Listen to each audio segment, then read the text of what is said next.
folks, welcome to my channel Review Rowdy. I am your host and दोस्त कुशल नारसरिया। दोस्तों आज मैं रिव्यू करने वाला हूँ वुड सिलेक्ट की web series the gone game के सीजन 1 का, starring Sanjay Kapoor, Indraneil Sengupta, Arjun Mathur, Shriya Pilgaonkar, Shweta Tripathi and Rukhsar Rehman in prominent roles. ये 6 लोगों के अलावा सिर्फ 2 ही लोग और हैं इस एंसेम्बल में। एक लेडी है जो रुखसार की दोस्त का रोल प्ले कर रही हैं और एक आदमी जो एक वसूली भाई टाइप, एक कलेक्शन एजेंट टाइप रोल कर रहा है। बट इन दोनों का ही सपोर्टिंग किरदार है और इन्होंने कुछ खास वैल्यू ऐड किया नहीं ओवरऑल नैरेटिव में, इसलिए इनके बारे में बात करने कोई फायदा नहीं है। बट द गॉन गेम का जब टीजर रिलीज किया गया था, जब ट्रेलर रिलीज किया गया था, इसके सारे प्रमोशनल मटेरियल में जो भी डिजिटल कंटेंट इससे रिलेटेड अवेलेबल है, उसमें ये मेकर्स ने डंके की चोट पर कहा है कि ये पूरी वेब सीरीज एक ऐसी अनोखी वेब सीरीज है जो पूरी की पूरी लॉकडाउन के टाइम पर ही कंसेप्चुअलाइज की गई और एग्जीक्यूट की गई और शूट की गई। इसके ट्रेलर से ही देख के लगता है कि ये लॉकडाउन पीरियड की त्रासदी से रिलेटेड होगी। कोरोना वायरस एक बहुत इंपॉर्टेंट पार्ट प्ले करता है इस वेब सीरीज में, पूरी प्लॉट उसके आसपास ही घूमती है। ये इसका ट्रेलर देख के समझ में आ जाता है, जिस वजह से ऑडियंस की एक्सपेक्टेशन इसके साथ जुड़ गई, because of which it's IMDb rating also today exceeds 8 points.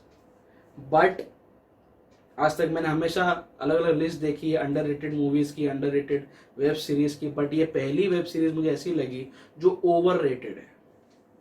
ये खोदा पहाड़ और निकला चूहा वाली बात हो गई, बिकॉज जो एक्सपेक्टेशंस इसके साथ जुड़ गई थी, जो रेव रिव्यूज में ऑनलाइन इसके लिए पढ़ रहा था इतने दिन से, जब से रिलीज हुई है, लास्ट वीक रिलीज हुई थी, इतना खास, इतना कोई दम लगा नहीं मुझे इस वेब सीरीज में। नो डाउट ये इसका सीजन 1 है जिसके टोटल 4 ही एपिसोड है और हर एक एपिसोड आधे घंटे का। ये तो ऑलमोस्ट 2 घंटे में ही पूरी वेब सीरीज खत्म हो जाती है। पूरा सीजन 1 आप देख लेते हो, ज्यादा टाइम इन्वेस्टमेंट है नहीं इसके ऊपर। बट स्टिल स्टार्टिंग के 3 एपिसोड्स मुझे इंप्रेसिव लगे, इंट्रीगिंग लगा कि भाई मैं कुछ अच्छा देख रहा हूं। बट 4th एपिसोड में टिपिकल बॉलीवुड मसाला बन के रह गई। ये जो टिपिकल सस्पेंस थ्रिलर्स हम लोग देखते हैं, हजारों बार बॉलीवुड में हम देख चुके हैं ऐसी कहानी, वही चीज हमारे सामने एक नए पैकेज में, एक नई स्टारकास्ट के साथ, एक नए कॉन्सेप्ट को लाकर हमारे सामने पुराना बासी माल फेंक दिया गया। इसमें यह दिखाया गया है कि अर्जुन माथुर बॉम्बे में रहते हैं, फॉरेन से आए हैं, बैंकॉक घूम के आए हैं, जिस वजह से वो अपने आप को क्वारंटीन कर लेते हैं। उनको लगता है वो तभी कोरोना वायरस का आउटब्रेक हुआ रहता है। ये वेब सीरीज शुरू होती जनता कर्फ्यू से। तब इंडिया में भी अलार्मिंग सिग्नल्स मिलने लग गए थे, केसेस बढ़ते जा रहे थे, जिस वजह से जनता कर्फ्यू पहले ट्राई किया गया, उसके बाद पूरा ही लॉकडाउन कर दिया गया। तो ये पूरी जर्नी दिखाती है, right from Janata curfew to complete lockdown, और आगे आगे जाके कैसे कोरोना वायरस को लेकर लोगों में भय पैदा हुआ, कैसे लोग मरते गए, क्या क्या चीजें इससे सराउंडेड हुई, वो बहुत बेस लेवल पर दिखाया। बट एट द एंड ये एक फैमिली स्टोरी ही बन के रह गई, एक कॉन्स्पिरेसी थियरी बनकर ही रह गई, कुछ खास लगा नहीं। इसमें यह दिखाया है कि अर्जुन माथुर फॉरेन से आते हैं, बैंकॉक घूम के आता है, रिटर्न आता है वो, तो तभी तक तो पूरे वर्ल्ड में न्यूज आ रही थी कि हर जगह कोरोना वायरस फैल रहा है। That is the reason he himself decides कि जब वो इंडिया आता है, अपनी वाइफ को बोलता है, वाइफ उसकी श्रिया पिलगांवकर है, अपनी वाइफ को बोलता है कि भाई मैं आते से रूम में जाऊंगा, अपने आप को 14-15 दिन सेल्फ क्वारंटीन रखूंगा, I don't want to take any risk. और इस क्वारंटीन के टाइम में ही उसको खांसी होने लग जाती है, फीवर रहने लग जाता है। So people suspect, his family member suspect, Shriya को डाउट होता है कि कहीं ना कहीं इसको कोरोना वायरस तो नहीं हो गया। बहुत फोर्स करने के बाद अर्जुन अपने एक फ्रेंड के साथ डॉक्टर के पास टेस्टिंग के लिए जाता है और फिर कभी वापस आता ही नहीं है। उसकी डेथ हो जाती है, उसको कोविड पॉजिटिव बताया जाता है, उसके बाद उसकी डेथ हो जाती है, उसकी बॉडी को क्रेमेट भी कर देते हैं। The entire family is morning. But Arjun की डेथ के बाद उसकी फैमिली में उसके पेरेंट्स, संजय कपूर उसके पिता का रोल कर रहे हैं, रुखसार उसकी माँ का रोल कर रही है, और प्रियंका त्रिपाठी श्वेता त्रिपाठी जो है वो उसकी बहन का रोल कर रही है। सो ये सारे लोग अलग अलग जगह पर हैं।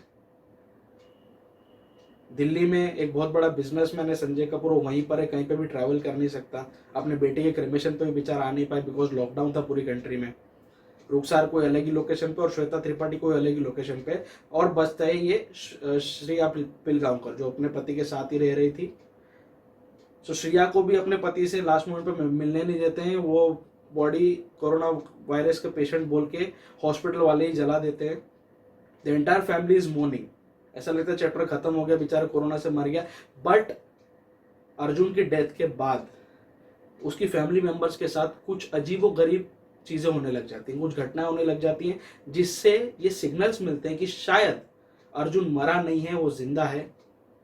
और ये पूरी कहानी इसी के इर्द गिर्द घूमती है कि क्या वाकई ही अर्जुन को कोरोना हुआ था, क्या वो वाकई मर गया है या जिंदा है। यही तफ्तीश में पूरी 4 एपिसोड निकल जाते हैं, पूरा सीजन 1 इसी के बीच बीत जाता है।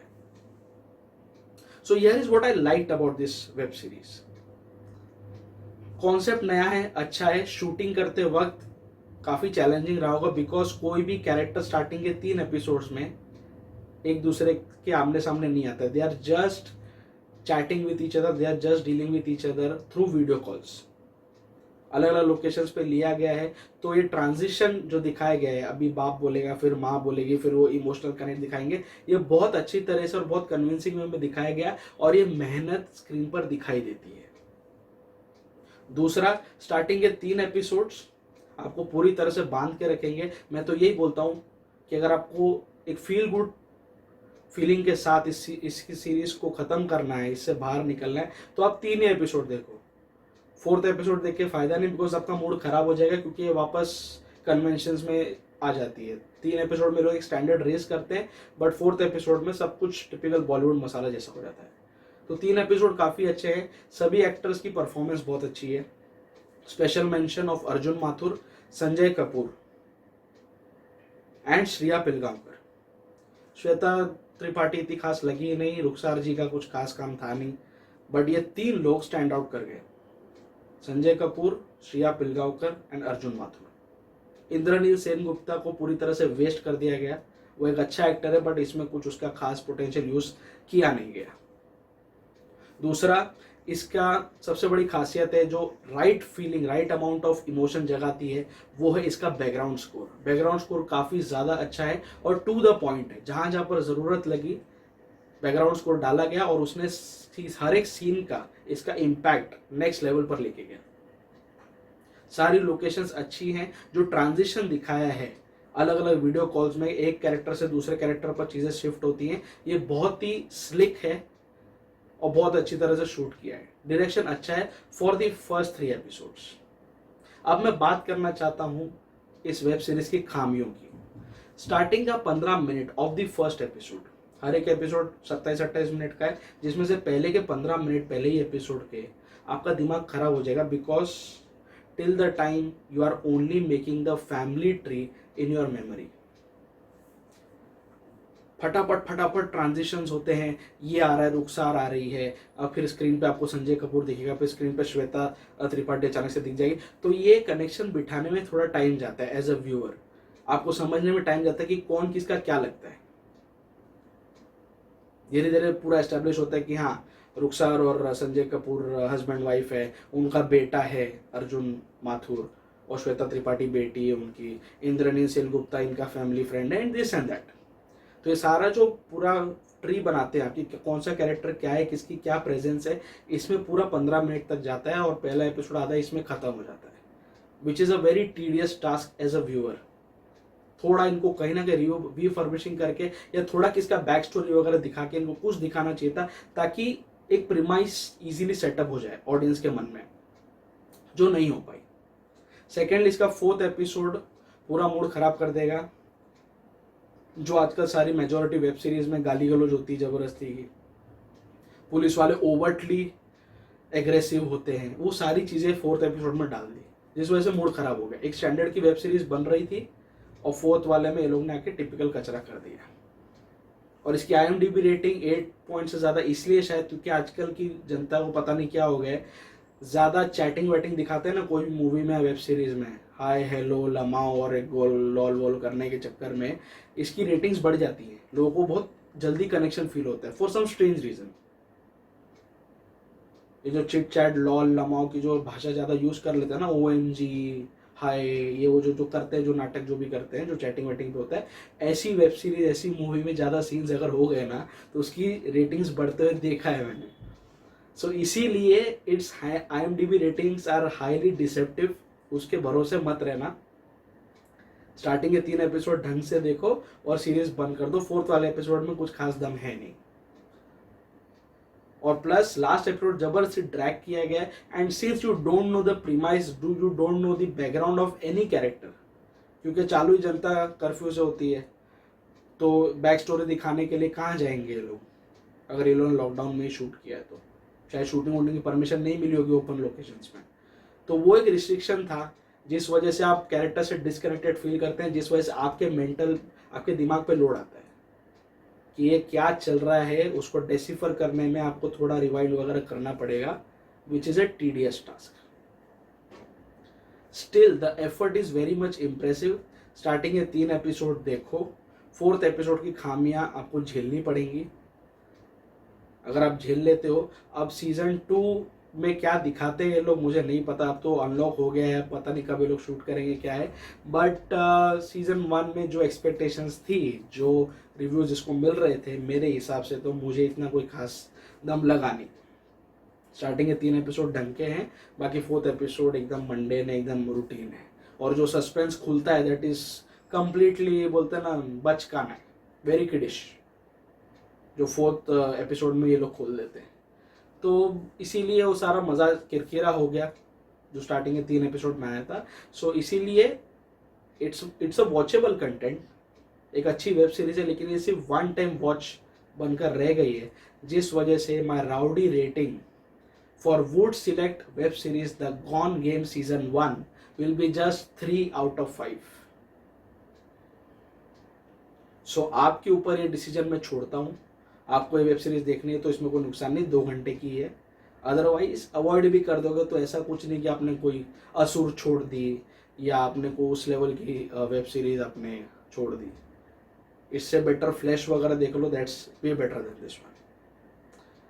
सो आपको, अगर आपने द गॉन गेम देखी है, अगर आप मेरे रिव्यू से टैली करते हैं, आपके थॉट्स मेरे थॉट्स से मिलते हैं, आपके टेस्ट और प्रेफरेंसेस मेरे टेस्ट और प्रेफरेंसेस से मिलते हैं, तो भैया मेरे चैनल को सब्सक्राइब कर लो।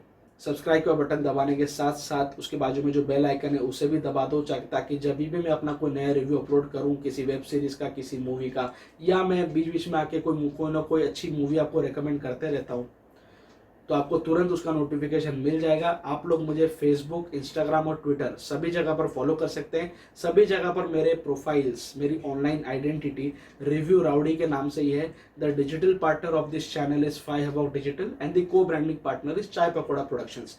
आप मेरे रिव्यूज चाय पकौड़ा प्रोडक्शंस के चैनल पर भी देख सकते हैं।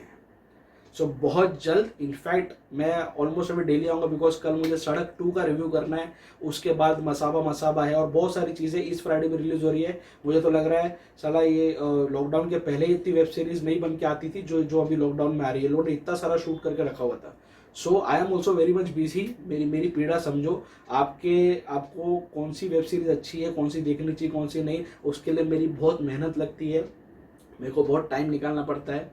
बहुत स्टडी डिटेल करने के बाद आपके सामने मैं रख पाता हूँ एक जस्टिफाइड रिव्यू, ताकि आप अपना टाइम बचा सकें, आप अपने टाइम का मैक्सिमम यूटिलाइजेशन कर सकें कोई अच्छा कंटेंट देख के, कोई एंटरटेनिंग कंटेंट देखकर। सो मेरे साथ जुड़े रहिए, मुझे प्यार देते रहिए, अपने सर्कल्स में मेरे रिव्यू शेयर करते रहिए। स्टे ट्यून, स्टे फिल्मी एंड स्टे राउडी।